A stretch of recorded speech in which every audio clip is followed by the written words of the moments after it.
Tim, you have just published a new edition of your book, The Fundamentals of Landscape Architecture. Tell us, what's the book about?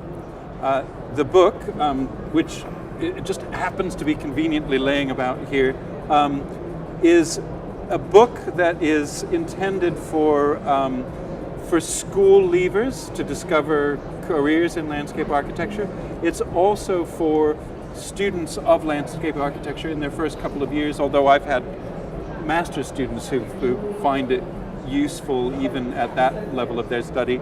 It's a good book for landscape architects to use who want to educate a client about what it is that they do, or for other professionals who want to learn what working with a landscape architect might be all about. Now, this is the second edition of the book. Yes. In terms of the way in which landscape architecture has developed since the first edition, what are the key topics that have changed? The key topics, I think, in landscape architecture have been shifting in places that perhaps the book doesn't, because the book is really about the very first principles of landscape. And I think that perhaps some of the things that were in the first edition have come to be more in the discourse of landscape architecture in general. You know, ecological thinking, the idea of landscape as something that shapes us and that we in turn shape.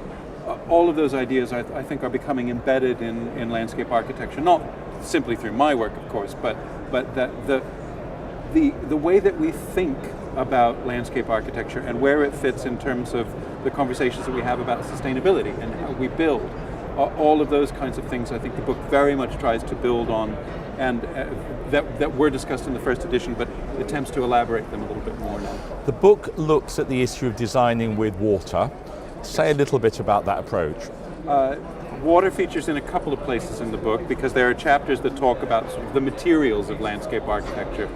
The flow of water, natural and otherwise, it would be an important part of that.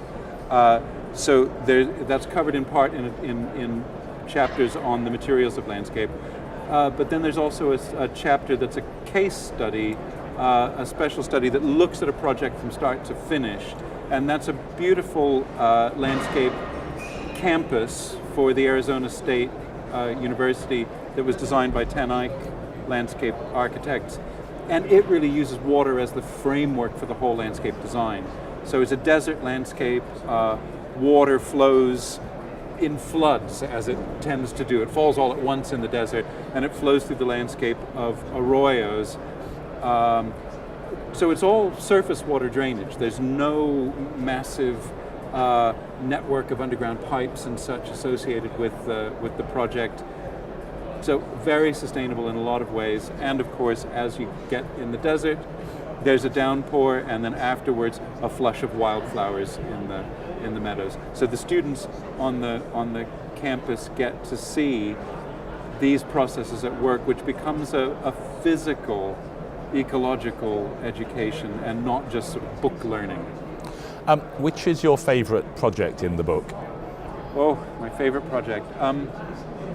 Well, of course, that last one that I spoke about at Arizona State, I wanted to feature as a chapter because I think it exhibits so many of the principles of reusing materials, thinking about landscape systems and working with them. I think just in terms of sheer eye-popping beauty, the one that's featured on the cover, Grant Associates' Garden by the Bay, is just such a kind of sci-fi looking landscape that I think it's a marvelous advertisement for what the profession is capable of. This, by the way, is also featured in the exhibition that the Landscape Institute is touring now in conjunction with the Rethinking the Urban Landscape exhibition at the Building Centre in London.